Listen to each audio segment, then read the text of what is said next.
तो finally friends, आप सभी को पता चल ही चुका है कि बिहार एसआई मेंस का जो डेट था वो 23 अगस्त को कैंसिल किया जा चुका है। 23 अगस्त को जो होने वाला एग्जाम्स था अब वो नहीं होगा, पोस्टपोन किया जा चुका है। अब नेक्स्ट एग्जाम्स कब होगी ये हम सभी को में से किसी को नहीं पता है। अब नेक्स्ट एग्जाम्स की डेट कब आएगी अब इसके बारे में कोई नहीं जानता है।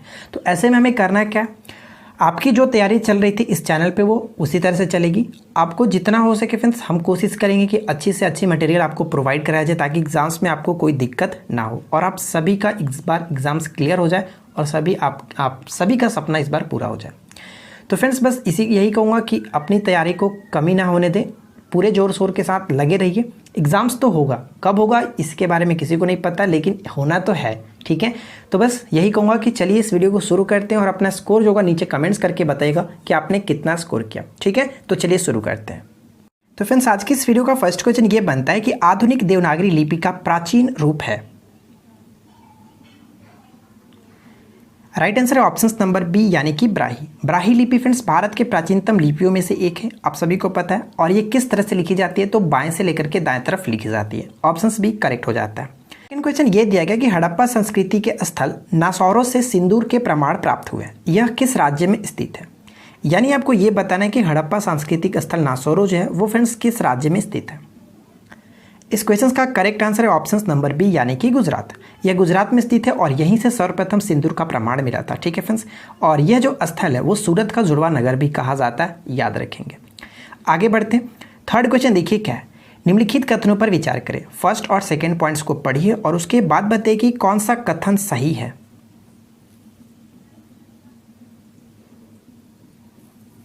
तो चलिए एक एक करके देखते हैं। सबसे पहला पॉइंट कह रहा है कि रेगुलेटिंग एक्ट के द्वारा 1773 में कोलकाता में सर्वोच्च न्यायालय की स्थापना की गई थी। क्या ये पॉइंट सही है? अगर आप इस क्वेश्चन को ध्यान से नहीं पढ़ोगे तो क्वेश्चन डेफिनेटली ये गलत हो जाएगा, ठीक है फ्रेंड्स। ये गलत है, क्यों मैं आपको बता दूं। रेगुलेटिंग एक्ट के तहत तो हुआ था। रेगुलेटिंग एक्ट 1773 के द्वारा 1774 में कोलकाता में सर्वोच्च न्यायालय की स्थापना की गई थी। एक्ट 73 था लेकिन स्थापना 74 में की गई थी, तो हो सकता है कि पहला पॉइंट बिल्कुल गलत है, ठीक है। अब बात करते हैं सेकंड पॉइंट की। तो देखिए सेकंड पॉइंट में क्या कह रहा है कि इसके प्रथम मुख्य न्यायाधीश एलिजा इम्पे को नियुक्त किया गया था, जो कि ये बिल्कुल करेक्ट है। यानी कि फर्स्ट गलत है, सेकंड राइट है, इसलिए हम कहेंगे ऑप्शन हमारा केवल यहाँ पे बी को टिक करेंगे, ठीक है फ्रेंड्स। ऑप्शन बी करेक्ट हो जाता है। आगे बढ़ते हैं और नेक्स्ट देखिए क्या है, निम्नांकित में से कौन सी तारीख को भारत के राष्ट्रपति ने अपनी शक्तियाँ प्रयोग करते हुए उद्घोषणा द्वारा यह घोषित किया कि गंभीर आपात विद्यमान है जिसके कारण आंतरिक अशांति से भारत की सुरक्षा को गंभीर खतरा है। तो देखिए फ्रेंड्स इस क्वेश्चन का करेक्ट आंसर होगा ऑप्शन नंबर बी यानी कि 26 जून 1975। ऑप्शन बी बिल्कुल करेक्ट आंसर होगा। आप सभी को पता है कि हमारे देश में फ्रेंड्स 3 प्रकार के आपात की बात की गई है, ठीक है, जो कि राष्ट्रीय आपात, और एक पता है राष्ट्रपति शासन जो कि 356 के तहत, राष्ट्रीय आपात 352 के तहत, और एक होता है वित्तीय आपात 360 के तहत, ठीक है। ये 3 आपको पता है।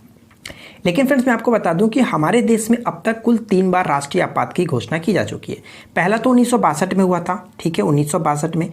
सेकंड जो हुआ था वो 1971 में हुआ था, और थर्ड जो हुआ था वो आंतरिक अशांति के कारण 1975 में हुआ था, ठीक है। तो करेक्ट आंसर यहाँ पे ऑप्शन नंबर आपका बी राइट हो जाता है, ठीक है फ्रेंड्स। चलिए आगे देखते हैं। नेक्स्ट क्वेश्चन क्या कह रहा है कि किस तत्कालिक वायसराय के द्वारा प्रत्येक सदस्य को एक विशिष्ट विभाग आवंटित करते हुए विभागीय प्रणाली प्रारंभ की गई।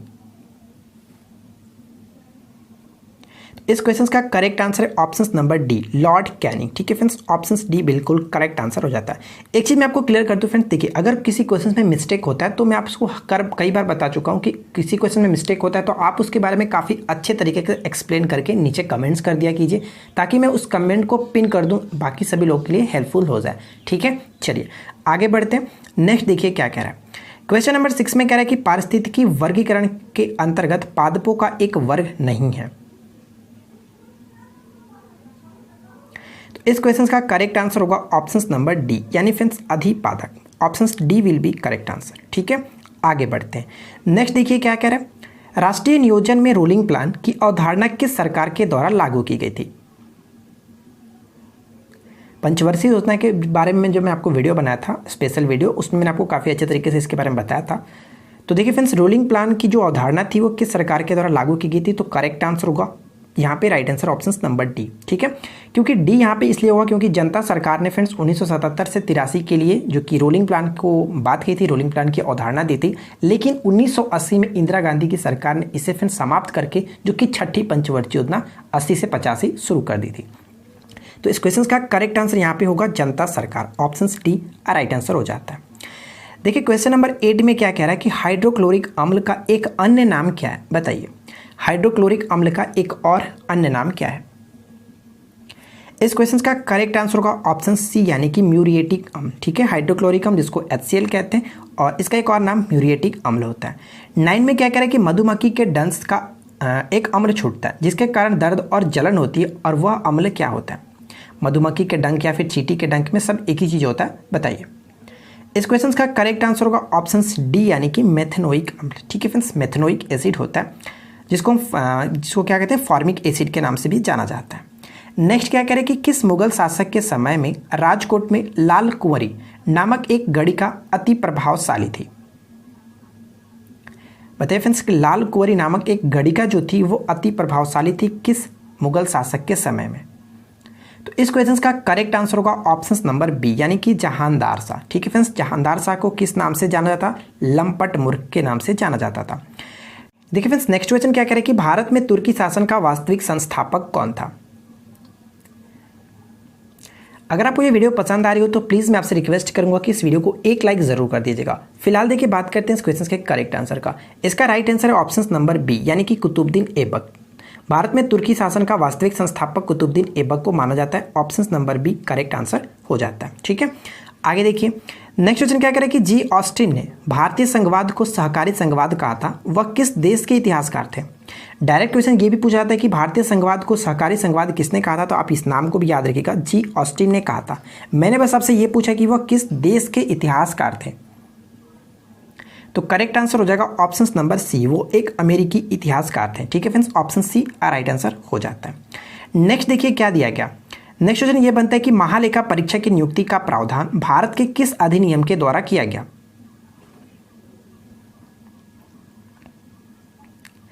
इस क्वेश्चन का करेक्ट आंसर है ऑप्शन बी 1919 के भारत शासन अधिनियम के द्वारा, जिसको चेम्सफोर्ड अधिनियम भी कहते हैं, ठीक है फ्रेंड्स। मार्टिन्यू चेम्सफोर्ड अधिनियम के नाम से भी जाना जाता है।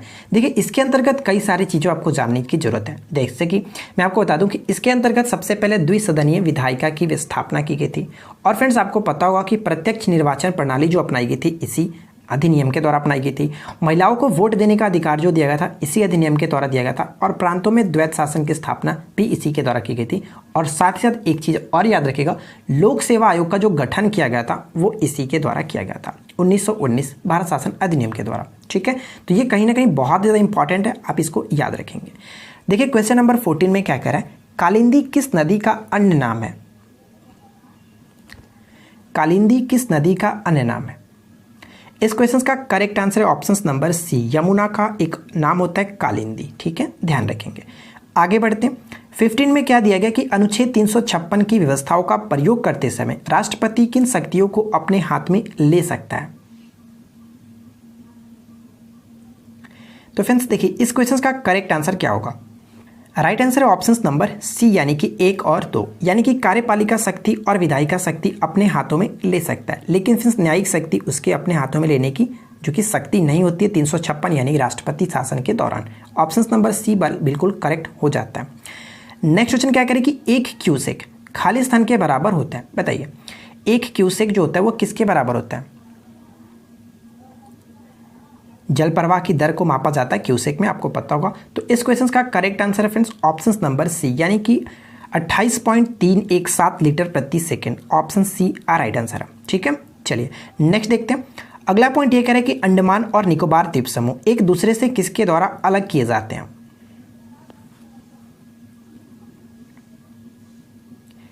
तो इस क्वेश्चन का राइट आंसर है option number B 10 degree channel, ठीक है फ्रेंड्स। ऑप्शन बी बिल्कुल करेक्ट आंसर हो जाता है। ये आपको याद रखना कि 8 डिग्री, 9 डिग्री और 10 डिग्री, ठीक है फ्रेंड्स। 8, 9, 10।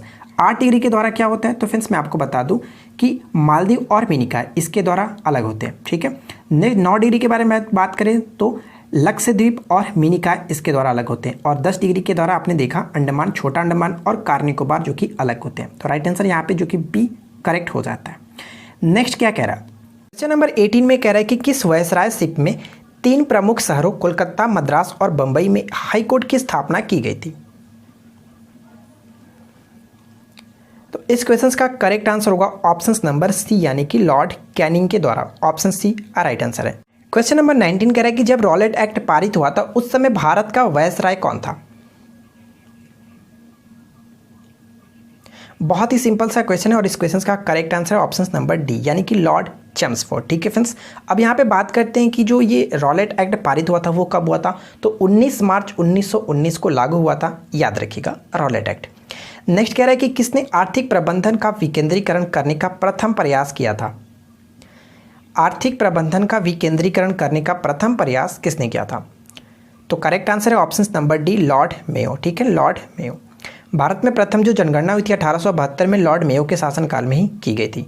नेक्स्ट क्वेश्चन क्या कह रहे हैं कि राजाजी नेशनल पार्क के बारे में निम्न में से कौन सा कथन सही है। देखिए फ्रेंड्स, मैं आपको बता दूं कि जो राजाजी नेशनल पार्क है एक प्रकार का टाइगर रिजर्व है और इसके बारे में हमको टाइगर रिजर्व के बारे में एक अलग सी वीडियो बना करके ऑलरेडी आपको दे दी है। अगर आपने नहीं देखा है तो भारत के जितने भी बाघ अभ्यारण्य उनके बारे में आप अगर देखना चाहते हैं तो वीडियो आपको इस वीडियो के नीचे डिस्क्रिप्शन में मिल जाएगा लिंक, वहाँ से आप देख सकते हैं। तो फिलहाल बात करते हैं इसके बारे में। देखिए पहला पॉइंट में कह रहा है क्या, यह क्षेत्र एशियाई शेरों के निवास के लिए उत्तर पश्चिम सीमा में स्थित है। पहला पॉइंट तो गलत है क्योंकि राजाजी नेशनल पार्क फ्रेंड्स एशियाई शेर के लिए नहीं, एक जो कि टाइगर के लिए, ठीक है, बाघ अभ्यारण्य, ये तो पॉइंट गलत हो जाते हैं। सेकेंड हम बात करें तो इसे 2015 में टाइगर रिजर्व घोषित किया गया था, ये बिल्कुल करेक्ट है, इसमें कोई दिक्कत नहीं। तो यानी हम कह सकते हैं इस क्वेश्चन का करेक्ट आंसर जो कि ऑप्शन नंबर बी होगा, केवल और केवल 2 सही है। ठीक है, क्योंकि हमें बताना था कौन सा कथन सही है। चलिए आगे बढ़ते हैं और नेक्स्ट देखिए, यहाँ पे एक चीज़ मैं आपको क्लियर कर दूं कि राजाजी नेशनल पार्क कहाँ पे पड़ता है, उत्तराखंड में पड़ता है, याद रखेंगे। अगला पॉइंट देखिए क्या है। अगला प्रश्न यहाँ पे दिया गया, डिकरोंग जल विद्युत परियोजना देश के किस राज्य में निर्माणाधीन है। तो करेक्ट आंसर है option number D, Arunachal Pradesh. Option D right answer हो जाता है। नेक्स्ट क्या कह रहे हैं कि सिंधी को किस संवैधानिक संशोधन के द्वारा संविधान की 8वीं अनुसूची में शामिल किया गया था। जो सिंधी भाषा है इसे किस संवैधानिक संशोधन के द्वारा, जो कि भारत की 8वीं अनुसूची जिसमेमें 22 भाषाओं को शामिल किया गया, उसके अंतर्गत इसको रखा गया था। तो इस क्वेश्चन का करेक्ट आंसर है ऑप्शन नंबर बी यानी फ्रेंड्स 21वें संविधान संशोधन 1967 में। ठीक है, याद रखेंगे। चलिए आगे बढ़ते हैं। निम्नलिखित में से कौन सी भाषा बलूचिस्तान की है किंतु भाषा जो है वो शास्त्रीय दृष्टि से द्रविड़ परिवार की है। इस क्वेश्चन का करेक्ट आंसर होगा ऑप्शन ए यानी कि Brahui. Option A will be correct answer. Next question क्या कह रहा है कि असम में सर्वप्रथम चाय कंपनी की स्थापना कब हुई थी। तो इस क्वेश्चन का करेक्ट आंसर है फ्रेंड्स ऑप्शन सी यानी कि 1839 ईस्वी में। ध्यान रखिएगा 1839 ईस्वी में असम में सर्वप्रथम चाय कंपनी की स्थापना की गई थी।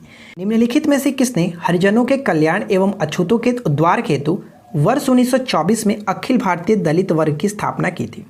1924 में अखिल भारतीय दलित वर्ग की स्थापना किसके द्वारा की गई थी। इस क्वेश्चन का राइट आंसर है ऑप्शन नंबर डी यानी कि वी.आर. अम्बेडकर के द्वारा। ऑप्शन डी करेक्ट आंसर हो जाता है। एक चीज़ मैं आपको और बता दूं फ्रेंड्स कि 1927 में अगर हम बात करें तो 1927 में इन्होंने एक बहिष्कृत भारत पत्रिका की रचना भी की थी, याद रखिएगा। आगे बढ़ते हैं।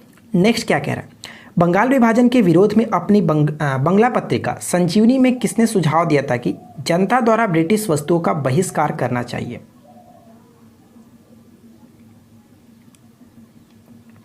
तो राइट आंसर होगा ऑप्शन बी, कृष्ण कुमार मित्र ने। ऑप्शन बी करेक्ट आंसर हो जाता है, याद रखेंगे। डायरेक्ट भी पूछा सकता है कि जो संजीवनी है किसकी बांग्ला पत्रिका है, तो राइट आंसर हो जाएगा कृष्ण कुमार मित्र की। नेक्स्ट क्या कह रहे हैं कि खुर्जा का युद्ध 1765 ईस्वी में निम्नलिखित में से किन के मध्य हुआ था। तो बताइए फ्रेंड्स कि खुर्जा का युद्ध 1765 ईस्वी में किन के मध्य हुआ था। तो इस क्वेश्चन का करेक्ट आंसर निजाम और मराठों के मध्य यानी कि ऑप्शन बी को टिक करके आगे बढ़ सकते हैं। कब हुआ था, 1765 ईस्वी में, याद रखेंगे। आगे देखते हैं। नेक्स्ट कह रहा है कि अर्थशास्त्री के लिए खालिस्तान का अर्थ एक वस्तु या सेवा की राशि है जिसे लोग खरीदने के लिए तैयार और सक्षम दोनों हों। क्या होगा इस क्वेश्चन का करेक्ट आंसर। तो देखिए फ्रेंड्स इस क्वेश्चन का राइट आंसर है ऑप्शन नंबर ए यानी कि डिमांड। ठीक है, डिमांड का अर्थ एक ऐसा वस्तु या सेवा की राशि है जिसे लोग खरीदने के लिए तैयार और सक्षम दोनों हो। ऑप्शन ए राइट आंसर हो जाता है। नेक्स्ट क्वेश्चन क्या करें कि उत्तर प्रदेश अपनी सीमा को कितने राज्यों या फिर केंद्र शासित प्रदेश के साथ साझा करता है। बताइए फ्रेंड्स, बहुत अच्छा प्रश्न है। उत्तर प्रदेश अपनी सीमाओं को कितने राज्यों या फिर केंद्र शासित प्रदेश दोनों को इंक्लूड करके बात की गई है, तो कितने राज्यों को साझा करती है? तो करेक्ट आंसर होगा फ्रेंड्स ऑप्शन नंबर यहाँ पे राइट आंसर है, जो कि सी, यानी कि 9 राज्यों के साथ और केंद्र शासित प्रदेश के साथ मिला करके। ठीक है, याद रखिएगा। चलिए बात करते हैं नेक्स्ट क्वेश्चन की। अगला पॉइंट देखिए क्या, सांझी कला भारत के निम्नलिखित में से किस राज्य से संबंधित है? बताइए फ्रेंड्स कि सांझी कला का संबंध किस राज्य से संबंधित है? इसका करेक्ट आंसर है ऑप्शन ए, उत्तर प्रदेश। ठीक है, option A will be correct answer. Next क्या कह रहा है, बुग्याल हिमालय की ढलानों में ऊंचाई वाले घास के मैदान और चारागाह है, यह किस राज्य में स्थित है? बुग्याल किस राज्य में पड़ता है? तो देखिए फ्रेंड्स, ऐसे तो ये तमिलनाडु फालतू में यहाँ पे दिया गया, ये तो गलत हो जाता है। ठीक है, इसको मुझे नहीं देना चाहिए था। तो यहाँ पे देखकर बात करें फ्रेंड्स, ऑप्शंस नंबर काफ़ी अच्छे तरीके से सूटेबल जो होगा ऑप्शंस डी, यानी कि उत्तराखंड। ठीक है, options D will be correct answer. चलिए बात करते हैं नेक्स्ट क्वेश्चन की। अगला पॉइंट ये करें कि बराबर गुफाएं भारत में चट्टानों को काटकर बनाई गई सबसे पुरानी गुफा है, जो कि निम्नलिखित में से किस काल की है? इसका राइट आंसर होगा ऑप्शन सी, यानी कि मौर्य राजवंश। ठीक है friends, option number C correct answer हो जाता है। मैं आपको बता दूं कि जो अशोक थे, ठीक है, अशोक ने बराबर की गुफाओं का जो निर्माण कराया था वो आजीविकों के रहने के लिए कराया था। कहाँ पे? तो फ्रेंड्स जहानाबाद जिले में ये पड़ता है। Option number C correct answer हो जाता है। नेक्स्ट क्वेश्चन क्या करें कि सोशल हार्मोनी नामक पुस्तक किसने लिखा है? सोशल हार्मोनी नामक पुस्तक किसने लिखा है?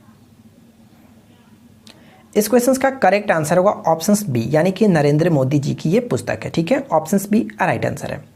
एग्जाम वॉरियर भी इनकी पुस्तक है, आप उसको भी याद रखिएगा, कई बार पेपर में पूछा जा चुका है। दल बदल विरोधी अधिनियम के अंतर्गत भारतीय संविधान में किसी सदस्य की अयोग्यता अथवा योग्यता पर निर्णय करने का अधिकार किसको प्राप्त है?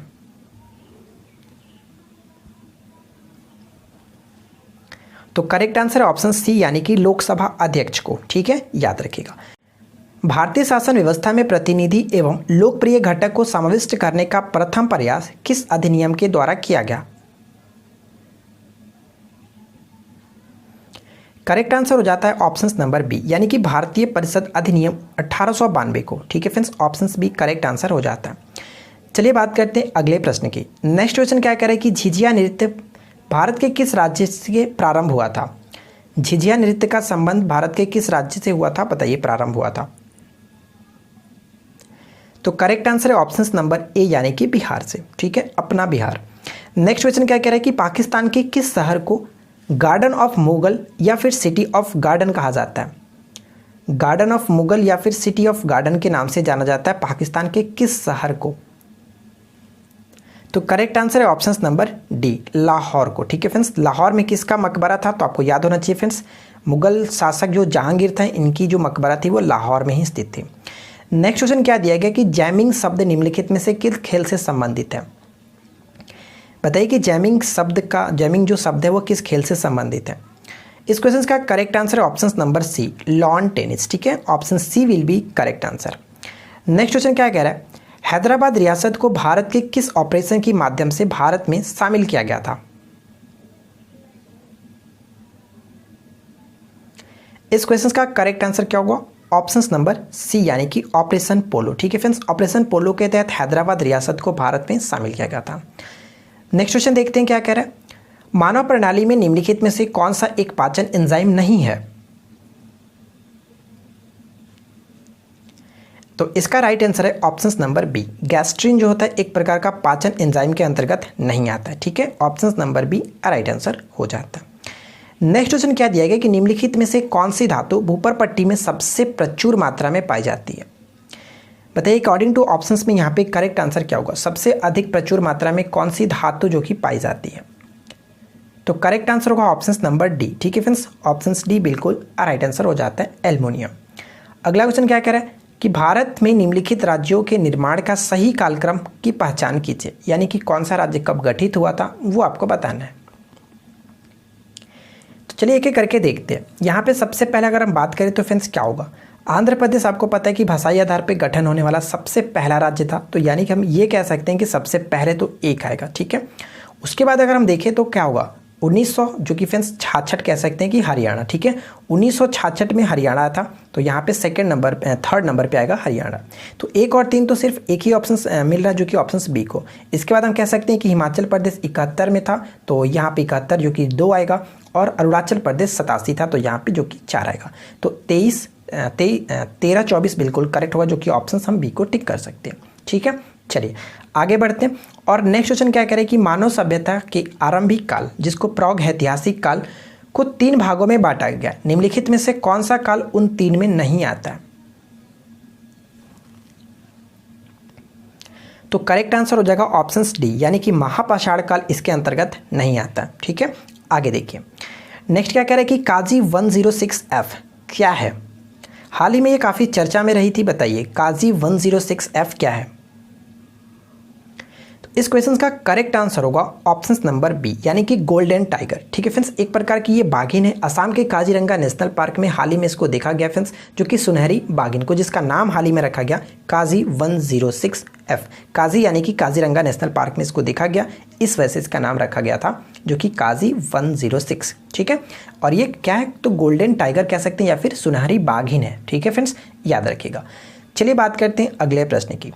देखिए नेक्स्ट क्वेश्चन क्या कह रहा है, उत्तरी गोलार्ध में वर्ष का सबसे छोटा दिन होता है। बहुत ही इंपॉर्टेंट क्वेश्चन है, ध्यान से पढ़कर बताइएगा क्या होगा करेक्ट आंसर। उत्तरी गोलार्ध में वर्ष का सबसे छोटा दिन कौन सा होता है? तो इस क्वेश्चन का करेक्ट आंसर है यहाँ पे ऑप्शन नंबर बी, यानी कि 22 दिसंबर को उत्तरी गोलार्ध में सबसे छोटा दिन होता है। अगर 22 दिसंबर को सबसे छोटा दिन हो गया तो ध्यान रखिए कि उत्तरी गोलार्ध में सबसे बड़ा दिन जो होता है वो 21 जून को होता है, ठीक है। अब जस्ट इसका अपोजिट हम बात करें, अगर दक्षिणी गोलार्ध में, ठीक है, दक्षिणी गोलार्ध में बात करें तो सबसे छोटा दिन जो होता है वो 21 जून होता है, और सबसे बड़ा दिन जो होता है वो 22 दिसंबर होता है। फिर से रिपीट करता हूँ, ध्यान से सुनिएगा। उत्तरी गोलार्ध में सबसे छोटा दिन 22 दिसंबर को होता है, और सबसे बड़ा दिन 21 जून को होता है। उसी तरह से अगर इसका उल्टा अगर हम देखें तो दक्षिणी गोलार्ध में सबसे छोटा दिन 21 जून को होता है, और सबसे बड़ा दिन 22 दिसंबर को होता है। आई होप कि अब तक आपको क्लियर हो गया होगा, और इस चीज़ को आप माइंड में सेट कर लीजिएगा, ठीक है। चलिए आगे बढ़ते हैं। नेक्स्ट क्वेश्चन क्या कह रहे हैं कि भारत में मौद्रिक नीति किसके द्वारा अपनाई और लागू की जाती है? तो इस क्वेश्चन का करेक्ट आंसर है ऑप्शन नंबर सी, यानी फ्रेंड्स भारत में जो मौद्रिक नीति तैयार की जाती है वो आरबीआई करता है, और इसको लागू भी यही करते हैं, ठीक है। ऑप्शन सी करेक्ट होता है। नेक्स्ट क्वेश्चन क्या कह रहे हैं कि ब्रिटिश निर्मित उत्पादों का गांधी का बहिष्कार प्रभावी हुआ क्योंकि ब्रिटेन भारत को एक बड़ा,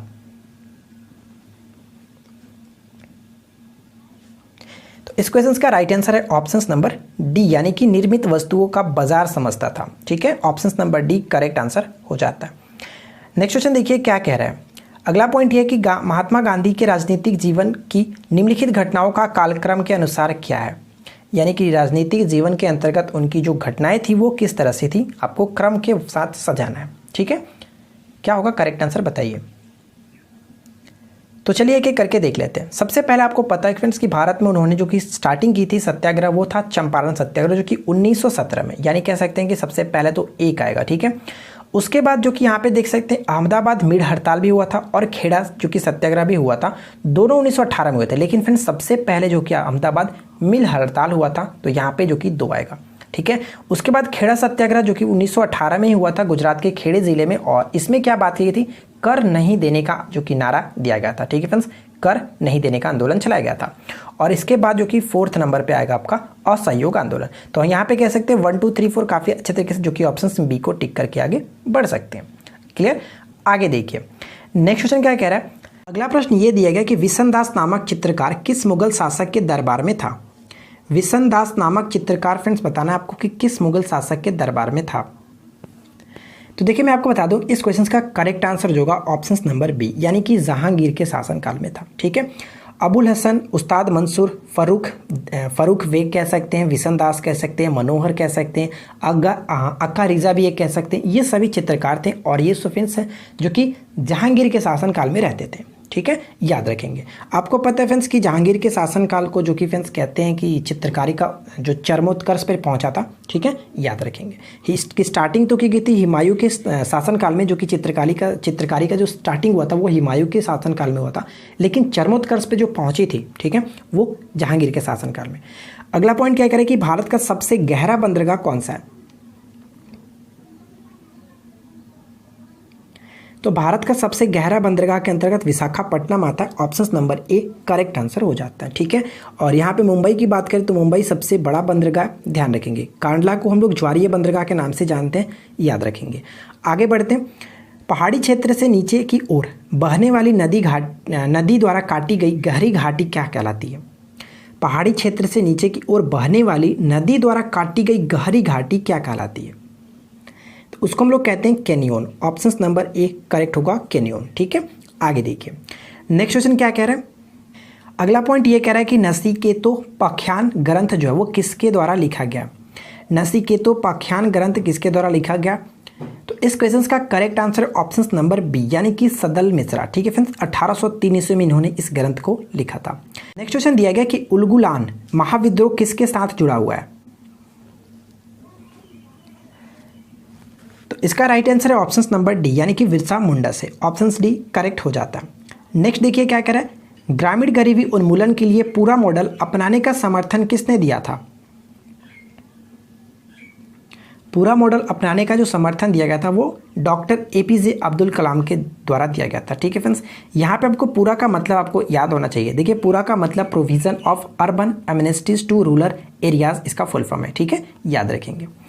चलिए बात करते हैं नेक्स्ट क्वेश्चन की। अगला पॉइंट क्या कह रहा है। संविधान की किस अनुसूची में असम, मेघालय, त्रिपुरा और मिजोरम राज्यों के अतिरिक्त अन्य राज्यों के अधीन आने वाली अनुसूचित जाति और जनजाति क्षेत्रों के प्रशासन के संबंध में प्रावधान किया गया? One of the most important question, कई बार ये क्वेश्चन रिपीट हो चुका है। बताइए, आपको यहाँ पे बताना है कि असम, मेघालय, त्रिपुरा और मिजोरम इन 4 राज्यों के अलावा जो अन्य राज्य उनके अधीन आने वाले जो एससी और एसटी जो क्षेत्र हैं कि उनके प्रशासन के बारे में बात किस अनुसूची में कही गई है? तो देखिए फ्रेंड्स, इस क्वेश्चन का करेक्ट आंसर होगा ऑप्शन नंबर ए यानी कि 5वीं अनुसूची में कही गई है। 5वीं अनुसूची के अंतर्गत जो कि फ्रेंड्स इन 4 राज्यों के अलावा आते हैं और 6ठी अनुसूची में असम, मेघालय, त्रिपुरा और मिजोरम आते हैं। तो इन सभी चीज़ों को आप याद रखेंगे। ठीक है, चलिए आगे बढ़ते हैं। नेक्स्ट देखिए क्या है, यूएसबी का पूर्ण रूप क्या है? यूएसबी का पूर्ण रूप क्या होता है? तो बहुत ही सिंपल सा क्वेश्चन है और इस क्वेश्चन का करेक्ट आंसर यूनिवर्सल सीरियल बस, ऑप्शन ए करेक्ट हो गया। ठीक है, नेक्स्ट क्या कह रहा है कि अंग्रेजों और सिखों के मध्य भैरोवाल की संधि किस वर्ष हुई थी? अंग्रेजों और सिखों के मध्य भैरोवाल की संधि किस वर्ष में हुई थी? तो इस क्वेश्चन का राइट आंसर है ऑप्शन नंबर ए 1846 ईस्वी में। ठीक है फ्रेंड्स, 22 दिसंबर 1846 ईस्वी को अंग्रेजों और सिखों के मध्य भैरोवाल की संधि हुई थी। नेक्स्ट क्वेश्चन क्या कह रहा है कि मांगुर किसकी प्रसिद्ध नस्ल है? तो मांगुर जो होती है वो मछली की प्रमुख नस्ल है, इसलिए ऑप्शन नंबर हम ए को टिक करके आगे बढ़ सकते हैं। अगला पॉइंट क्या कह रहा है कि किसी भाषा को किसी राज्य की राज्य भाषा के रूप में अंगीकृत करने का अधिकार किसे है? तो ध्यान से पढ़ेगा, किसी भाषा को किसी राज्य की राज्य भाषा, देखिए ध्यान दीजिएगा कि राज्य की राजभाषा के रूप में अंगीकृत करने का अधिकार किसे है? तो करेक्ट आंसर है ऑप्शन नंबर सी यानी कि फ्रेंड्स राज्य विधानमंडल। ऑप्शन सी राइट आंसर हो जाता है। नेक्स्ट क्वेश्चन क्या किया गया, निम्नलिखित कथनों पर विचार करें, यानी कि फर्स्ट और सेकंड पॉइंट्स को पढ़िए और उसके बाद बताइए कि कौन सा कथन सही है। तो चलिए एक एक करके देखते हैं। यहाँ पे बात करें फ्रेंड फर्स्ट पॉइंट की, तो क्या कह रहे हैं कि भारतीय संविधान में उद्देशिका यानी कि जो प्रस्तावना का विचार है संयुक्त राष्ट्र अमेरिका के संविधान से लिया गया, जो कि बिल्कुल करेक्ट है, कोई दिक्कत नहीं है। लेकिन फ्रेंड्स इस जो प्रस्तावना यानी कि इसकी जो भाषा है वो ऑस्ट्रेलिया के संविधान से ली गई है। ये पॉइंट आप याद रखिएगा, प्रस्तावना तो लिया गया यूएसए से, लेकिन इसकी जो भाषा होगी वो ऑस्ट्रेलिया के संविधान से ली गई। ये दोनों पॉइंट्स करेक्ट होता है, इसलिए राइट आंसर हम सी को टिक करेंगे 1 और 2 दोनों। ठीक है, चलिए आगे देखते हैं। नेक्स्ट क्वेश्चन क्या कह रहा है कि रिक्टर स्केल पर एक लघु गणितीय पैमाना है जो कि फ्रेंड्स 0 से लेकर के 10 तक के बीच की संख्या के माध्यम से अंकित होता है। 2 क्रमागत संख्याओं क्या प्रदर्शित करती है? रिक्टर स्केल पे जो कि 0 से लेकर के 10 तक संख्या उस पर अंकित रहता है, तो आपको ये बताना है कि 2 क्रमागत संख्याएं क्या प्रदर्शित करती हैं, क्या होगा करेक्ट आंसर? तो इस क्वेश्चन का करेक्ट आंसर होगा ऑप्शन नंबर डी यानी कि अगली संख्या पिछली संख्या से 10 गुना अधिक परिणाम होता है। यानी कहने का मतलब ये हुआ कि कहीं पे अगर रीडिंग आता है कि 5 का भूकंप आया और कहीं पे जो रीडिंग आता है वो 6 का भूकंप आया, तो कहने का मतलब ये हुआ कि यहाँ पे जो भूकंप का झटका था इसके मुकाबले 10 गुना ज़्यादा था। ठीक है फ्रेंड्स, 10 गुना ज़्यादा था। तो ये पॉइंट आप याद रखेंगे, पहली संख्या से जो दूसरी संख्या होती है वो 10 गुना ज़्यादा होता है। आगे बढ़ते हैं। नेक्स्ट क्वेश्चन क्या कह रहे हैं कि मैक को आप किस तरह से परिभाषित कर सकते हैं। बताइए फ्रेंड्स कि मैक जो है यहाँ पे आप देख रहे हैं अकॉर्डिंग टू ऑप्शंस क्या होगा करेक्ट आंसर। मैक को आप किस तरह से परिभाषित कर सकते हैं। तो इस क्वेश्चन का करेक्ट आंसर होगा ऑप्शन नंबर सी, यानी कि उच्च वेग को प्रदर्शित करने का एक मात्रक होता है। मैक संख्या आपको पता होगा, ठीक है। ऑप्शन सी राइट आंसर है। नेक्स्ट क्वेश्चन क्या कह रहा है कि निम्नलिखित में से कौन सा उपकरण कान के पर्दे की जांच के लिए उपयोग में किया जाता है। कान के पर्दे की जांच के लिए प्रयोग में लाया जाने वाला जो उपकरण है उस यंत्र का नाम क्या है। तो इस क्वेश्चन का करेक्ट आंसर है ऑप्शन नंबर बी, यानी कि ऑटोस्कोप, ठीक है फ्रेंड्स। ऑटोस्कोप इसको कहते हैं या फिर ऑरिस्कोप भी कहते हैं, ठीक है। AURISCOP ऑरिस्कोप के नाम से भी जाना जाता है। चलिए आगे बढ़ते हैं। नेक्स्ट देखिए क्या है। नेक्स्ट क्वेश्चन ये कह रहा है कि झांसी राज्य को भारत में ब्रिटिश साम्राज्य का हिस्सा बनाया गया था। झांसी राज्य को भारत में ब्रिटिश साम्राज्य का हिस्सा बनाया गया था। तो इस क्वेश्चन का करेक्ट आंसर है ऑप्शन नंबर बी, यानी कि हड़प नीति के द्वारा, ठीक है फ्रेंड्स। जो डलहौजी ने स्टार्ट की थी 1848 ईस्वी में, जिसके अंतर्गत सबसे पहले सत्तारा को मिलाया गया था, उसी तरह से 1853 में जो कि झांसी को मिलाया गया था, ठीक है। आगे देखते हैं। नेक्स्ट क्वेश्चन क्या कह रहा है। चित्तरंजन दास और मोतीलाल नेहरू ने इलाहाबाद में स्वराज पार्टी की स्थापना किस वायसराय के शासनकाल के दौरान की थी। बताइए। One of the most important question है। स्वराज पार्टी की स्थापना इन दोनों के द्वारा की गई थी, चित्तरंजन दास और मोतीलाल नेहरू के द्वारा। तो बताने कि किस वायसराय के काल में। तो फ्रेंड्स इस क्वेश्चन का करेक्ट आंसर होगा ऑप्शन नंबर जो कि सी, लॉर्ड रीडिंग, ठीक है। लॉर्ड रीडिंग का शासनकाल क्या था 1921 से लेके 1926 तक, ठीक है। ये मोस्ट इंपॉर्टेंट पॉइंट है और इन्हीं के शासनकाल के अंतर्गत जो कि फ्रेंड्स स्वराज पार्टी की स्थापना की गई थी, ठीक है। चलिए आगे बढ़ते हैं। नेक्स्ट क्वेश्चन क्या कह रहा है। निम्न में से किस अधिनियम के तहत मुंबई और मद्रास के गवर्नर को बंगाल के गवर्नर जनरल के अधीन कर दिया गया।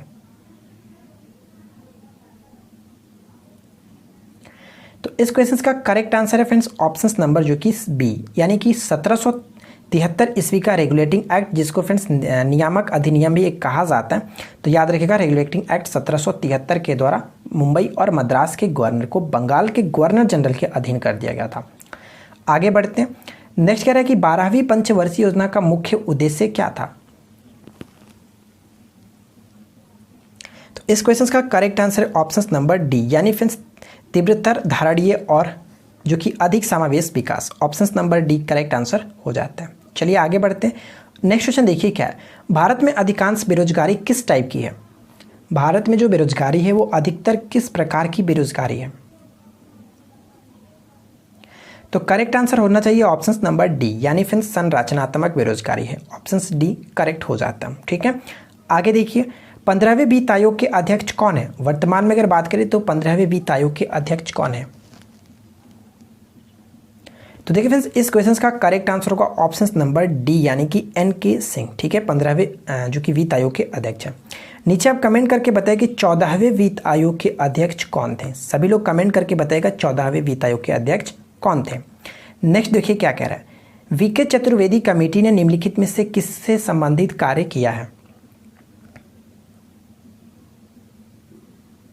तो इस क्वेश्चन का करेक्ट आंसर होगा ऑप्शन नंबर डी, यानी कि फ्रेंड्स तेल क्षेत्र में कीमत सुधार हेतु जो कि VK चतुर्वेदी कमेटी का गठन किया गया था। ऑप्शन डी राइट आंसर है। नेक्स्ट क्वेश्चन क्या कह रहा है। निम्नलिखित में से कौन सा समूह केंद्रीय कर से संबंधित है। यहाँ पे जो आप देख रहे हैं फ्रेंड्स अलग अलग प्रकार के टैक्स दिए गए, तो कौन सा जो टैक्स है वो केंद्रीय कर के साथ संबंध रखता है, यानी कि सेंट्रल टैक्स है। तो यहाँ पे जो करेक्ट आंसर होगा ऑप्शन नंबर बी होगा। उत्पाद शुल्क, सीमा शुल्क और आयकर, ये जो तीनों के अंतर्गत आता है, ये फ्रेंड्स जो कि केंद्रीय कर के अंतर्गत आते हैं। Option number B right answer हो जाता है। नेक्स्ट क्वेश्चन क्या दिया गया, ध्यान से देखिएगा। वह राज्य जहां विधान परिषद नहीं है। तो ध्यान से पढ़ के बताइए कि वह राज्य कौन सा जहां पर विधान परिषद नहीं है।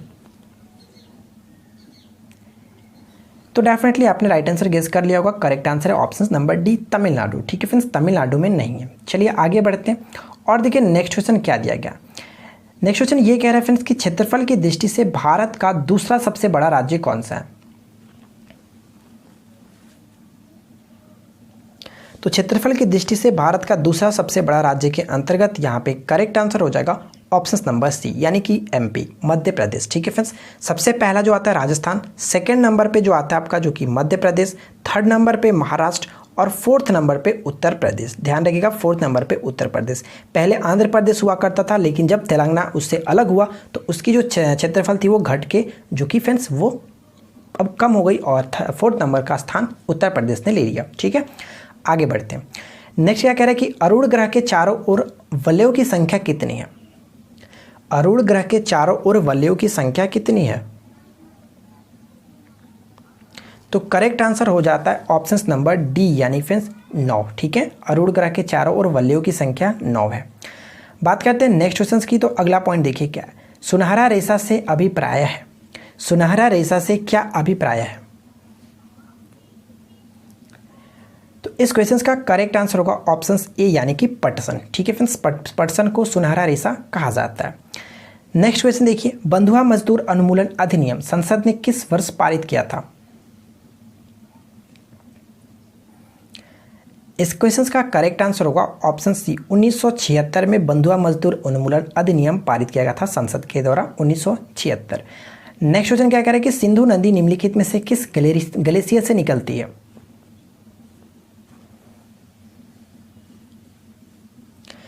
तो इस क्वेश्चन का राइट आंसर है ऑप्शन नंबर बी यानी फ्रेंड्स बोखारचू ग्लेशियर। ठीक है, बोखारचू ग्लेशियर से सिंधु नदी निकलती है। और यहाँ पे जो ऑप्शन डी में देख रहे हैं चेम यूंग डोंग जो ग्लेशियर है, यहाँ से ब्रह्मपुत्र नदी निकलती है। ठीक है, इस क्वेश्चन का राइट आंसर ऑप्शन बी होगा, याद रखिएगा। चलिए आगे देखते हैं। नेक्स्ट कह रहा है कि बेतला राष्ट्रीय पार्क निम्नलिखित में से किस राज्य में स्थित है? बेतला राष्ट्रीय पार्क कहाँ पर स्थित है? राष्ट्रीय पार्क के बारे में मैंने आपको अलग से वन्यजीव अभयारण्य के बारे में 2 पार्ट बनाकर बताया। अगर आपने नहीं देखा है तो यार पीछे मत रहिए, आप सभी वीडियो को फॉलो करते रहिए। ठीक है, साथ ही साथ मैथ्स के लिए काफ़ी लोग डिमांड कर रहे थे कि मैथ्स की वीडियो लाइए। अब मैथ्स की वीडियो जब ला रहे हैं तो कोई देख ही नहीं रहा, ऐसे कैसे काम चलेगा यार? आप ही लोगों के लिए तो करा रहा हूँ, आप लोग मैथ्स को भी देखा कीजिए। ऐसा थोड़ी ना कि मैथ्स आपके एग्जाम्स में नहीं पूछे जाने वाला है। तो मैथ्स फ्रेंड्स बहुत ही ज़्यादा इंपॉर्टेंट रोल प्ले करेगा आपके एग्जाम्स में, मैथ्स और रीजनिंग। ठीक है फ्रेंड्स, क्योंकि यहीं पे ज़्यादा लोग नंबर उठाने की कोशिश करेंगे। तो आप कोशिश कीजिए कि हर चीज़ को आप अच्छे तरीके से कॉन्सेप्ट से समझिए। और मैं आपको मैथ्स बहुत अच्छे तरीके से समझा भी रहा हूँ, तो आप लोग फॉलो कीजिए। ठीक है, चलिए इस क्वेश्चन का करेक्ट आंसर क्या होगा? बेतला राष्ट्रीय पार्क कहाँ पे पड़ता है? झारखंड में पड़ता है। Option number C correct answer हो जाता है, याद रखेंगे। ठीक है, आगे बढ़ते हैं। देखिए नेक्स्ट क्वेश्चन क्या गया है, राजतरंगिणी और गीत गोविंद जो कि फ्रेंड्स 12वीं शताब्दी के 2 प्रसिद्ध साहित्यिक कार्य थे। इस संदर्भ में निम्नलिखित कथनों पर विचार कीजिए। करेक्ट आंसर बताइए क्या होगा? 1, 2, 3 तीनों को पढ़िए और उसके बाद बताइए कि करेक्ट आंसर क्या है। तो चलिए एक एक करके देख लेते हैं। राजतरंगिणी इतिहासकार जो कि कल्हण के द्वारा लिखा गया, जो कि फ्रेंड्स बहुत ही इंपॉर्टेंट क्वेश्चन बनता है कि राजतरंगिणी जो है वो किसके द्वारा लिखा गया था? कल्हण के द्वारा। और एक संस्कृत जो कि ग्रंथ है, बिल्कुल करेक्ट। राजतरंगिणी फ्रेंड्स कश्मीर के राजाओं के बारे में बात करता है, ये भी बिल्कुल करेक्ट है, कोई दिक्कत नहीं। गीत गोविंद, यहाँ पे गीता गोविंद कहा गया, गीत गोविंद होना चाहिए। ठीक है, तो गीत गोविंद की रचना जो जयदेव ने की थी, ये भी बिल्कुल करेक्ट है। तो यहाँ पे कहने का मतलब कि तीनों के तीनों पॉइंट्स बिल्कुल करेक्ट, इसलिए ऑप्शन नंबर हम डी को टिक करेंगे, 1, 2, 3। ठीक है फ्रेंड्स, अब बात करते हैं रीजनिंग और मैथ्स के क्वेश्चंस को। तो चलिए शुरू करते हैं। तो फ्रेंड्स बात करते हैं क्वेश्चन नंबर 81। और देखिए यहाँ पे रीजनिंग का फर्स्ट क्वेश्चन दिया गया और क्वेश्चन आपके स्क्रीन पे देख रहा होगा फ्रेंड्स, वहाँ पे आप देख सकते हैं। क्वेश्चन पहला दिया गया 81, क्या कह रहा है? 7/50 का रेशियो दिया गया है किसके साथ? 9/80 के साथ। उसी तरह से समानुपात का साइन देकर के लिखा गया है 11/122 और हमसे ये पूछा कि ये किसके ये किसके अनुपात में होगा। ठीक है फ्रेंड्स, तो देखिए अगर इस पैटर्न को समझना चाहें तो ये पैटर्न किस तरह से बैठाया गया। यहाँ पे 7 का 2 बढ़ाया गया 9, तो हम यहाँ पे क्या करते हैं कि 11 का 2 बढ़ाते हैं यानी कि 13। ठीक है, 13। उसके बाद नीचे देखते हैं क्या कह रहा है, जो भी डिजिट लिखा गया यानी कि 7 लिखा गया, 7 के नीचे स्क्वायर करके 1 जोड़ा गया था पहले में, और दूसरे में क्या किया गया? 9 का स्क्वायर करके 1 कम किया गया। ठीक है, उसी तरह से हम यहाँ पे देखते हैं 11 का स्क्वायर करके 1 जोड़ा गया, तो यहाँ पे क्या कहते हैं? कम किया गया, तो यहाँ पे भी कर देंगे। 13 का स्क्वायर कितना होता है? 169, और उसमें से 1 कम करेंगे तो 168। अब हम ऑप्शंस देखते हैं क्या हमारा करेक्ट आंसर आया है। बिल्कुल सी है, सी हमारा राइट आंसर हो जाता है। ठीक है, देखिए फ्रेंड्स क्वेश्चन नंबर 82 में क्या लिखा गया? 120 अनुपात 145 समानुपात 168 अनुपात दिया गया 197। उसी तरह से फिर से समानुपात 224 है, उसका अनुपात पूछा गया कि क्या होगा। तो कैसे करेंगे इस क्वेश्चन को? तो सबसे पहले मैं लिख लेता हूँ 120 का अनुपात 145 के साथ दिया गया, फिर से समानुपात का साइन देकर के लिखा गया कि 168 का जो अनुपात है 197 के साथ, और फिर से हमारे पास समानुपात का साइन लिखा गया और हमसे पूछा गया कि 224 जो होगा वो किसके साथ होगा, किसका संबंध होगा 224 के साथ। ठीक है, तो कैसे करेंगे, सबसे पहले इस पैटर्न को समझते हैं। तो देखिए फ्रेंड्स यहाँ पे क्या पैटर्न दिया गया, अगर हम इसको देखें तो 120 और यहाँ पे 168, तो इन दोनों का पहले पैटर्न को देखिए। इसके बाद क्या कह सकते हैं कि 11 का स्क्वायर माइनस 1, यहाँ पे देखिए 13 का स्क्वायर माइनस 1, यानी कि कहने का मतलब 2 डिजिट के बीच का अंतर हो रहा है, 11, 13 और यहाँ पे देखिए 15, 15 का स्क्वायर माइनस 1। ठीक है, सेम टू सेम इसको भी देखते हैं क्या किया गया। यहाँ पे देखिए इसको अगर हम देखें तो एक बढ़ा, यानी कि 12 का स्क्वायर 145 होता है, उसी तरह से 2 बढ़ाया गया, 14 का स्क्वायर 1 बढ़ाया गया। ठीक है, 12, 14 का स्क्वायर प्लस 1, तो यहाँ पे हम क्या करते हैं कि एक और हम बढ़ा देते हैं, यानी कि 14 के बाद 16 का स्क्वायर करके अगर हम 1 ऐड करते हैं, यानी कि 256 प्लस 1, 257 इस क्वेश्चन का करेक्ट आंसर हो जाएगा, जो कि हम ऑप्शन डी को टिक कर सकते हैं। कोई दिक्कत नहीं। तो उम्मीद करता हूँ कि ये दोनों क्वेश्चन आप अच्छे तरीके से सॉल्व कर लिया होगा। देखिए बस क्वेश्चन नंबर 83 यहाँ पे क्या दिया गया कि यदि O बेटा है P का, ध्यान दीजिएगा O जो है वो बेटा है P का, तो यहाँ पे मैं लिखता हूँ O बेटा है किसका, तो P का। ठीक है, यहाँ पे ये नहीं कह रहा कि इसकी माता है कि इसका पिता है। आगे पढ़ते हैं, आगे क्वेश्चन में ये कह रहा है कि P और Q बहने हैं, P और Q जो है वो बहने हैं। अब यानी कि ये क्लियर हो गया कि ये जो होगी फ्रेंड्स इसकी माता होगी। ठीक है, ये इसकी माता होगी, ये इसकी मासी हो गई। यहाँ तक तो क्लियर, ये दोनों बहन है। आगे क्वेश्चन में क्या कह रहा है, ये इसका बेटा है, यानी कि ये पुत्र होगा, बेटा में इसको लिख देता हूँ। आगे क्वेश्चन ये कह रहा है कि Q की माँ R है, यानी कि Q की जो माँ है वो R है, तो Q की माँ R है, तो यानी कि इसकी भी माँ तो R ही हो। ठीक है, यहाँ तक तो कोई दिक्कत नहीं। आगे क्वेश्चन में क्या कह रहा है कि S बेटा है R का, S जो है वो बेटा है R का, यानी फ्रेंड्स S जो है वो R का बेटा, यानी कि यहाँ पे हम लिख सकता हूँ ये इसका जो कि ये बेटा हो रहा है। अब इस क्वेश्चन को ध्यान से देखिए क्या कहने का मतलब क्या हो रहा है। अब यहाँ पे ये कह रहा है कि S बेटा है R का, S बेटा है R का। ठीक है, तो O का S के साथ क्या संबंध है, हमें इन दोनों के बीच का रिलेशन बताना है कि क्या होगा। तो देखिए फ्रेंड्स हमें इन दोनों के बीच का संबंध बताना है। तो अब यहाँ पे ध्यान दीजिएगा कि R जो है इसकी माँ थी, यानी कहने का मतलब ये इसकी बेटी है और ये इसका बेटा है, तो इन दोनों के बीच का क्या संबंध था, इन दोनों के बीच का संबंध भाई बहन है। तो अब ये बताइए कि बहन का जो यहाँ पे बेटा दिख रहा है इसका ये क्या हुआ, जो कि ये भांजा हुआ। क्लियर, यानी कि S जो होगा इसका मामा लगेगा और O जो होगा इसका भांजा है। तो अकॉर्डिंग टू ऑप्शन हम यहाँ पे पूछा क्या जा रहा है कि O का S के साथ क्या संबंध है, O का S के साथ क्या संबंध है, तो O जो है इसका भांजा होगा, जो कि ऑप्शन हम सी को टिक करके आगे बढ़ सकते हैं। तो फ्रेंड्स देखिए क्वेश्चन नंबर 84 देखते हैं क्या कह रहा है। काफ़ी अच्छा प्रश्न है, ध्यान दीजिएगा कि उस वर्ण का चयन करें जो कि श्रृंखला के प्रश्न चिन्ह को प्रतिस्थापित कर सकता है, यानी हमें फ्रेंड्स वाट के स्थान पे बताना है कि क्या होगा, किस टाइप से इसको हटाएंगे। देखिए क्वेश्चन नंबर क्या लिखा गया 84, और इस क्वेश्चन को कैसे करेंगे, तो सबसे पहले जो सीरीज दिया गया उस सीरीज को मैं लिख लेता हूँ।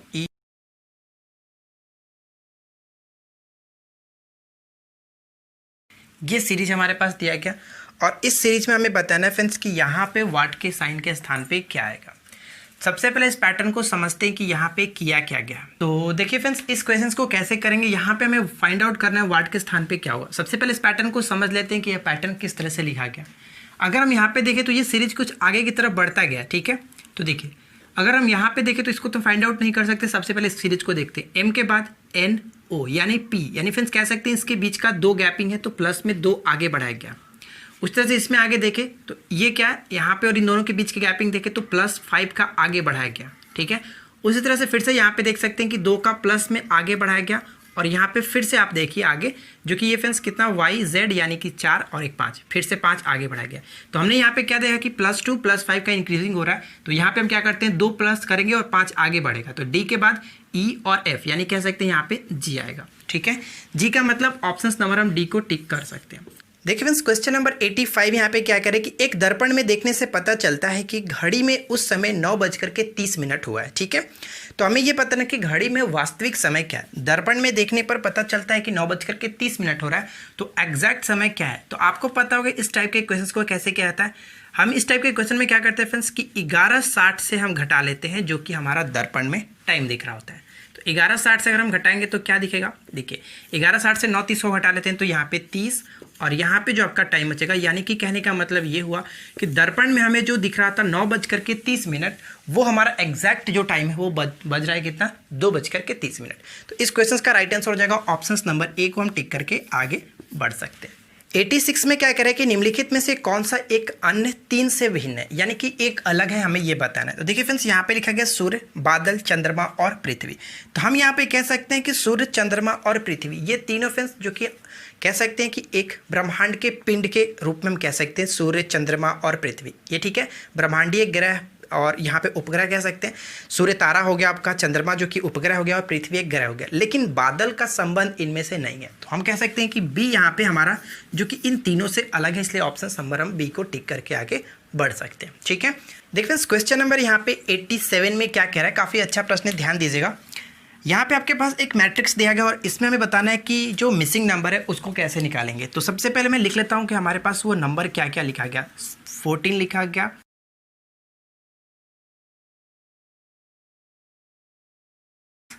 और 39। ठीक है, ये हमारे पास नंबर दिए गए और हमें बताना है फ्रेंड्स यहाँ पे क्या होगा। सबसे पहले इस पैटर्न को समझते हैं कि कैसे किया गया। तो देखिए, हम सबसे पहले फ्रेंड्स फर्स्ट जो कि रो को उठाते हैं। फर्स्ट रो में अगर हम देखें तो क्या किया गया, इसका देखिए 14 5 70। ठीक है, 14 5 70 को अगर हम 7 से डिवाइड करते हैं तो 10 आ जाता है। ठीक है, उसी तरह से यहाँ पे क्या करते हैं, देखिए 18 दूना 36, 36 को अगर हम 4 से डिवाइड करते हैं तो 9 आ जाता है। यानी कि फर्स्ट और थर्ड को हम गुना करके अगर हम बीच वाले से डिवाइड करते हैं तो हमारा राइट आंसर आता है। तो यहाँ पर भी देखिए वही किया गया, 16 48, 48 को हम 2 से डिवाइड करते हैं तो 24 आ जाता है। ठीक है, उसी तरह से अब यहाँ पर भी देखिए, अगर 13 और 6, 13 छक्के कितना होता है 78, 78 को हम कितना से डिवाइड करें कि यहाँ पे 39 आएगा। तो आपको कि अगर 2 से डिवाइड करते हैं तो जो कि ये 39 पॉसिबल हो जाता है। तो करेक्ट आंसर क्या होगा फ्रेंड्स, ऑप्शन नंबर हम डी को टिक करेंगे, यानी कि यहाँ पे हमारा जो राइट आंसर आएगा वो 2 के बराबर है। ठीक है, आगे बढ़ते हैं। देखिए फ्रेंड्स, नेक्स्ट क्वेश्चन यहाँ पे 88 में क्या कह रहा है, काफ़ी अच्छा प्रश्न, ध्यान दीजिएगा। यहाँ पे लिखा गया 80 का संबंध 110 के साथ है। तो हमें बताना है कि ऑप्शंस के अकॉर्डिंग कौन सा ऑप्शन सही होगा। तो चलिए सबसे पहले देखते हैं कि किसका हमें संबंध दिखाना है। 80 का संबंध हमारे पास लिखा गया है 80:110। ठीक है, और हमारे पास जो कि 4 ऑप्शंस दिए गए, यहाँ पे लिखा गया 35:55। तो ध्यान दीजिएगा 35:55। सेकेंड ऑप्शन है 48 रेशियो का 78 के साथ। उसी तरह से 25 का रेशियो जो है वो 50 के साथ दिया गया, और फोर्थ ऑप्शन में है 34 रेशियो जो है वो 60 के साथ। ठीक है, तो यहाँ पे हम सबसे पहले इसको समझते हैं कि यहाँ पे किस तरह से लिखा गया। यहाँ पे इन दोनों में कोई तो चीज़ कॉमन नहीं लिख रहा है, लेकिन हम ये देख सकते हैं इन दोनों का डिफरेंसेस जो दिया गया वो 30 के बराबर है। ठीक है फ्रेंड्स, दोनों का अंतर 30 के बराबर है।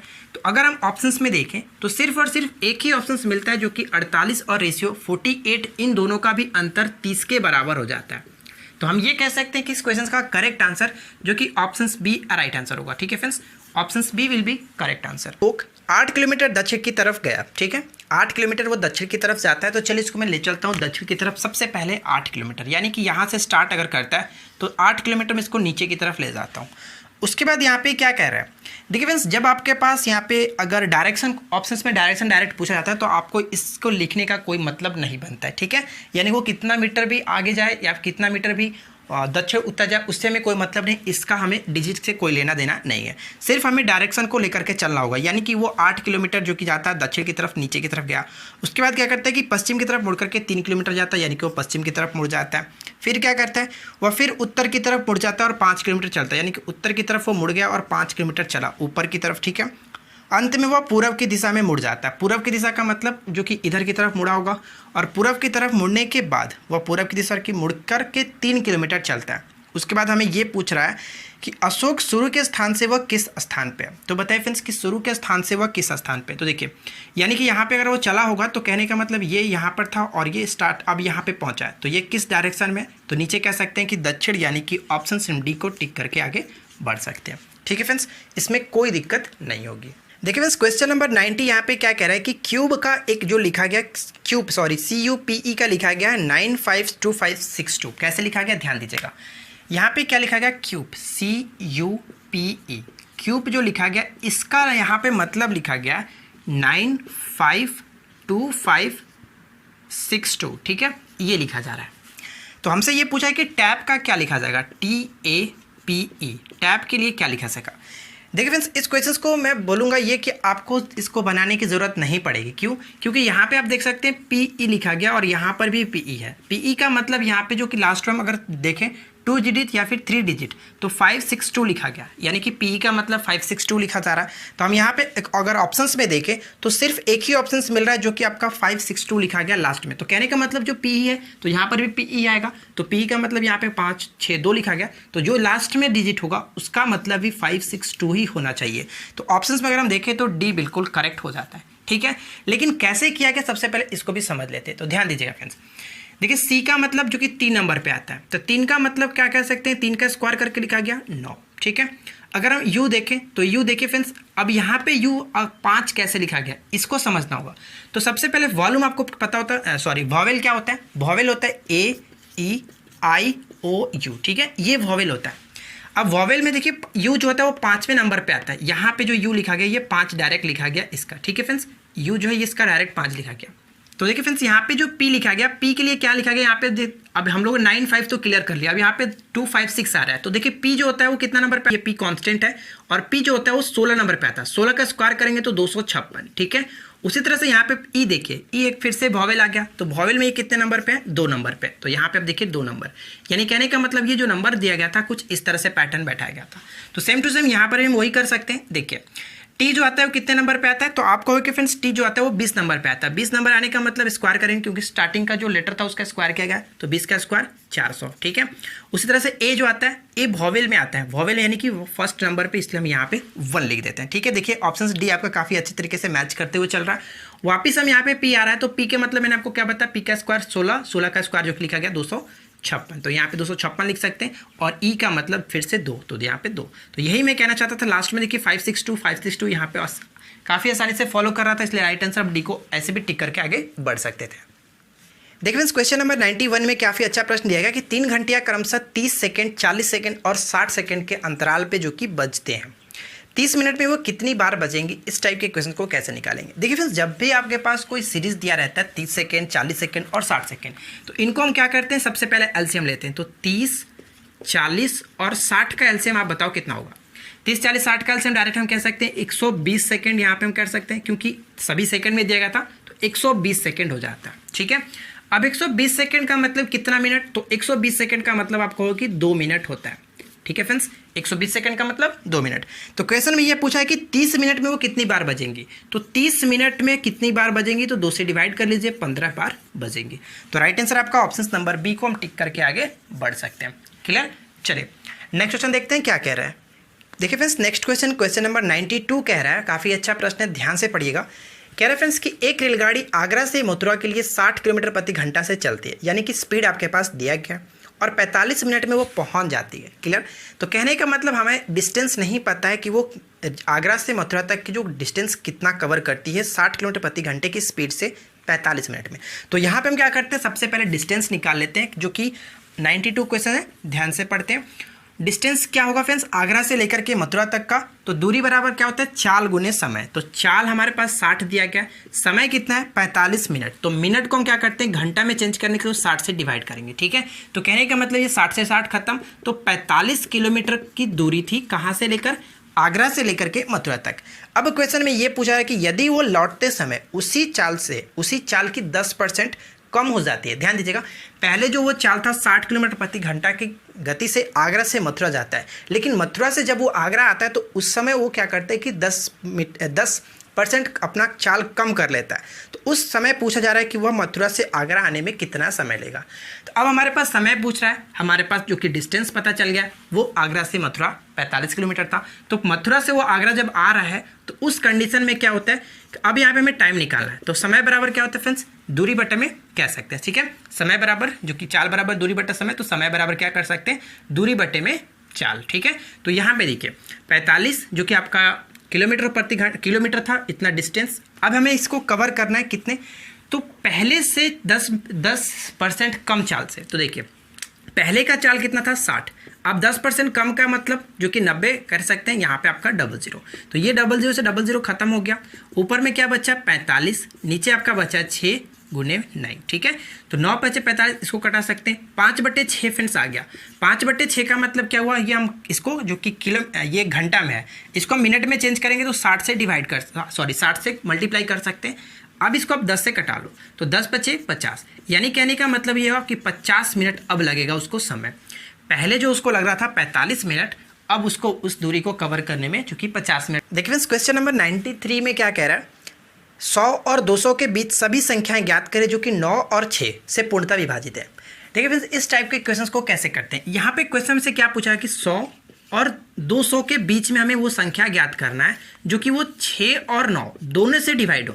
तो 6 और 9 से डिवाइड होने का मतलब क्या हुआ कि इन दोनों से कटना चाहिए। तो हम ये कह सकते हैं कि दोनों से कटने वाला जो होगा इनका एलसीएम ले सकते हैं 18, ठीक है। यानी कि 6 और 9 से कटने वाला जो कि 18, ठीक है, 18 से कटना चाहिए। अब हमें वो नंबर देखना है 100 और 200 के बीच वो नंबर कितने हैं जो कि 18 से कटते हैं।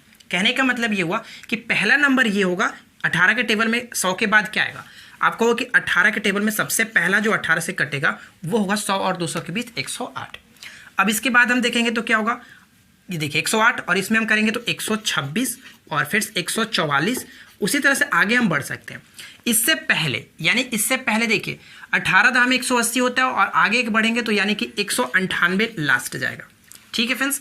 अभी देखिए इसको हम या तो एपी से बना सकते हैं या फिर आप इसको डायरेक्ट भी काउंट कर सकते हैं। कैसे, उसको मैं आपको बताता हूँ। देखिए 18 छक्के 108 होता है, 18 सत्ते 126 से, 18 8 144, 18 9 162 होता है, ठीक है। 18 10 180 होता है, यानी कि फ्रेंड्स 180 यहाँ पे आएगा, ये 8वां नंबर, 9वां 10वां और ये आपका 11वां। तो कहने का मतलब हुआ कि 1 2 3 4 5 6। इस क्वेश्चन का राइट आंसर आप ऑप्शन नंबर बी को टिक करके आगे बढ़ सकते थे 6। लेकिन अगर आप इस तरह से नहीं करना चाहते हैं तो फ्रेंड्स आप एपी पर भी बना सकते हैं। तो चलिए एपी पर भी चेक कर लेते हैं। एपी पर चेक करने का मतलब कैसे करेंगे, आपका पहला पद जो है 108 दिया गया फर्स्ट टर्म, ठीक है, ए आपका हो गया, ये इसको हम ए लिख देता हूँ। उसी तरह से अगर हम डी को पता करना होगा तो डी इन दोनों के बीच का डिफरेंस है जो कि 18 दिया गया, इसमें तो कोई दिक्कत नहीं, ठीक है फ्रेंड्स। अब हमारे पास लास्ट टर्म ही दिया गया जिसको टीएन से हम डिनोट करते हैं, 198 लिखा गया। अब आपको पता है कि टीएन इक्वल टू क्या होता है, A plus N minus 1 into D, ठीक है। तो टीएन का मतलब मैं 198 रख देता हूँ, ए का मतलब जो कि 108 में रखता हूँ, n माइनस 1, एन हमें निकालना है, डी का मतलब 18, ठीक है। अब यहाँ पे इसको घटा लेते हैं, तो इसको घटाएंगे तो यहाँ पे देखिए 0 और ये फिर से 9, ठीक है। अब इतना इससे ज़्यादा तो होगा नहीं, यानी कि 198 से 108 को घटाएंगे तो 90 और इसको मैं नीचे लाता हूँ 18, ठीक है फ्रेंड्स। राइट साइड में n माइनस 1, अगर देखिए 18 5 90 होता है 5 और n इधर आएगा 1, तो कहने का मतलब n की जो वैल्यू निकलेगी वो कितना निकलेगी, n की वैल्यू 6। तो आपने देखा कि हम लोगों ने ऊपर में ही कितना आसानी से निकाल लिया था। चाहो तो आप इस तरह से भी निकाल सकते हो, इस तरह से भी निकाल सकते हो। अगर कोई बड़ा सीरीज होता है तो वहाँ पे आप इस तरह से फॉलो कीजिए। अब ये छोटा सीरीज था इसलिए हम लोगों ने डायरेक्ट इसको काउंट कर लिया। तो उम्मीद करता हूँ फ्रेंड्स आपको ये चीज़ समझ में आ गई होगी इस टाइप के क्वेश्चन को किस तरह से किया जाता है। देखिए फ्रेंड्स क्वेश्चन नंबर 94 में यहाँ पे क्या कह रहा है कि किसी 2 अंकों की संख्या के इकाई का अंक दहाई अंक से 2 अधिक है। सबसे पहले इस क्वेश्चंस को बनाने के लिए मैं आपको हमेशा रिकमेंड करता हूं कि आप ऑप्शंस को उठाओ। यानी कि यहाँ पे हमारे पास ऑप्शंस क्या क्या लिखा गया देखिए, एक तो ऑप्शंस 46 लिखा गया, उसके बाद 42 लिखा गया, 26 लिखा गया और लास्ट में ऑप्शन 24 लिखा गया। इसी चारों में से कोई हमारा जो कि एक संख्या है। तो क्वेश्चन में क्या करें कि किसी 2 अंकों की संख्या के इकाई का अंक दहाई से 2 अधिक है। देखिए फ्रेंड्स ये आपका इकाई अंक होता है, ये आपका दहाई अंक होता है। तो कहने का मतलब क्या हुआ कि इकाई का अंक दहाई से 2 अधिक है, तो ये तो एक पॉसिबल ये हो रहा है और यहाँ पे देखिए 24 पॉसिबल हो रहा है जो कि इकाई का अंक जो है वो दहाई से 2 अधिक है, ठीक है। ये तो क्लियर हो रहा है। लेकिन इसमें जो कि उल्टा है, आप इसको नहीं कर सकते। इसमें देखिए आपका जो कि 4 ज़्यादा हो रहा है, ये गलत है। तो हम कह सकते हैं कि हमारा जो राइट आंसर होगा या तो 46 होगा या फिर 24 में होना चाहिए। अब आगे पढ़ते हैं क्या कह रहा है कि संख्या तथा उसके अंकों के योग का गुणनफल जो कि 144 है। तो देखिए अगर हम मानते हैं फ्रेंड्स संख्या हमारा 46 हो रहा है, तो संख्या और संख्या के अंकों का योग यानी कि 4 और 6 10 हो गया, इनका योग कितना रहा 460 आ रहा है। लेकिन क्वेश्चन में कह रहा है कि 144 आना चाहिए था, तो हम तो कह सकते हैं कि 46 हमारा गलत हो गया, होगा नहीं। तो करेक्ट आंसर हम डी को टिक करके आगे बढ़ सकते हैं। लेकिन चेक भी कर लेते हैं क्या वो सही है कि नहीं। देखिए 24, अब क्या कह रहा था कि 24 संख्या और संख्या के अंकों का योग यानी कि 4 और 2 6, तो 24 और 6 को करेंगे तो कितना होता है 24 6 के 144, राइट आंसर आ जाता है कि नहीं। तो कहने का मतलब हमारा जो कि ऑप्शन डी काफ़ी अच्छे तरीके से सुटेबल हो जाता है, ठीक है फ्रेंड्स। चलिए बढ़ते हैं अगले प्रश्न की तरफ। देखिए फ्रेंड्स नेक्स्ट क्वेश्चन क्या कह रहा है, काफ़ी अच्छा प्रश्न है और क्या इस टाइप के क्वेश्चंस को आप सॉल्व कर सकते हो। अगर आपने हमारे फ्रेंड्स नंबर सिस्टम वाली वीडियो को देखा होगा, अगर इससे पहले मैंने जो वीडियो बनाई थी उसमें आपको नंबर सिस्टम से टॉप 10 मोस्ट इंपॉर्टेंट क्वेश्चन आपके साथ शेयर किया था। अगर आपने नहीं देखा है तो मैं आपको रिकमेंड करूंगा कि आप उस वीडियो को जरूर देख लीजिएगा। किस टाइप के नंबर सिस्टम के क्वेश्चंस पूछे जाते हैं मैंने आपको क्लियर कराया, ठीक है। देखिए इस टाइप के भी क्वेश्चन मैं आपको उसमें कराया था, जिन लोगों ने देखा था उन लोगों को पता होगा। तो फिलहाल देखिए फ्रेंड्स ये क्वेश्चन क्या कह रहा है, यहाँ पे ये क्वेश्चन में दिया गया कि 1/7 प्लस 999 यहाँ पे लिखा गया और इसके पूर्णांक में 692 और नीचे में 693 है, ठीक है, और गुना में लिखा गया 99। देखिए फ्रेंड्स, इस क्वेश्चंस को देखते ही कुछ लोग तो डर ही जाएंगे, यार ये कैसे करेंगे। तो देखिए मैं आपको बताता हूँ कि बहुत ही सिंपल तरीके से इस क्वेश्चंस को किया जा सकता है। कैसे करना है, सबसे पहले 1/7 को हम इसको छोड़ देते हैं, इसको ज्यों कहते हूँ, इसमें कोई दिक्कत नहीं। तो मैंने आपको क्या बताया था फ्रेंड्स, देखिए मैंने आपको ये बताया था कि 10.1/2 का मतलब क्या लिख सकते हैं, 10 + 1/2 लिखा जा सकता है। इन दोनों में कोई फर्क नहीं पड़ेगा क्योंकि ये भी 21/2 है, ये भी 21/2 है। तो यहाँ पे हम क्या कर सकते हैं कि 999 प्लस में लिख सकते हैं 692 बटे में 693, ठीक है, कोई दिक्कत नहीं। गुना में आपका जो कि 99 ज्यों का त्यों है। बताइए कोई दिक्कत, बिल्कुल नहीं। अब यहाँ पे हम क्या कर सकते हैं, 1/7 से में कोई मतलब नहीं, इसको ज्यों का त्यों छोड़ते हैं। अब यहाँ पे देखिए फ्रेंड्स, 999 को क्या लिख सकते हैं, 1000 माइनस में 1, 999 को 1000 माइनस 10, ठीक है। उसके बाद ज्यों का त्यों इसको छोड़ देता हूँ, 992 और नीचे में आपका 692 बटे में 693, और यहाँ पे देखिए फ्रेंड्स जो कि गुना में आपका 999 है। अब यहाँ पे क्या करते हैं कि दोनों को हम मल्टीप्लाई कर लेते हैं 99 से, तो ये तो हमारा इससे कोई प्रॉब्लम नहीं है, ये आपका बाहर ही रहेगा। अब इसको हम इससे गुना करते हैं, देखिए तो 9 पे 99 पे फ्रेंड्स 3 0 लग जाएगा, माइनस जो कि 99 हो जाएगा। अब यहाँ पे ध्यान दीजिएगा, इसको मैं इसमें डिवाइड करूंगा तो ये देखिए इसको कटाएगा, कितना बार में ये कटा देगा फ्रेंड्स, तो ये आपका जो कि देखिए ध्यान दीजिएगा कि अगर 692 और नीचे 693 लिखूँ तो ये आपका 99 से कटेगा, कितना बार में कटेगा, तो देखिए 9 7 63, यानी कि ये 7 बार में आपका कट जाएगा, ठीक है, 7 बार में कटता है। अब यहाँ पे ध्यान दीजिएगा क्या करते हैं, इसको हम यहाँ पे क्या करते हैं फ्रेंड्स, तो चलो इसको मैं यहाँ पे सॉल्व करता हूँ। 1/7 यहाँ पे है और प्लस में जो कि 692 और नीचे में आपका 7, ठीक है, और इसको मैं क्या करता हूँ कि अभी छोड़ देता हूँ, इसमें कोई दिक्कत नहीं करते हैं, ठीक है, और माइनस में 99। अब इन दोनों को हम ऐड करेंगे तो फिर से क्या होगा, 692 और एक 693, और 693 को हम लोगों ने फिर 7 से जो कि 99 बार में कटा दिया था, तो वापस हम यहाँ पे क्या कर सकते हैं, ये आपका 99 आ जाएगा। कैसे आया, मैं आपको फिर से एक बार रिपीट करता हूँ, 692 और एक जोड़ेंगे तो 693 होगा, और 693 को अगर 7 से डिवाइड करते हो तो देखिए यहाँ पे आपने 693 को फिर 99 से डिवाइड करके 7 लिखा था, तो कह सकते हैं कि 7 से फिर से डिवाइड करेंगे तो 99 आ जाएगा, ठीक है। तो यहाँ पे मैंने 99 लिख दिया और प्लस में देखिए ये आपका लिखा गया है 3 0 माइनस में 99, तो माइनस 99 प्लस 99 खत्म, तो आपके पास बचा कितना, 99,000 करेक्ट हो जाएगा, जो कि ऑप्शन हम बी को टिक कर सकते हैं, ठीक है। तो देखा आपने कितना इसलिए हम इसको सॉल्व किया जा सकता है, देख करके डरने की जरूरत नहीं पड़ेगी।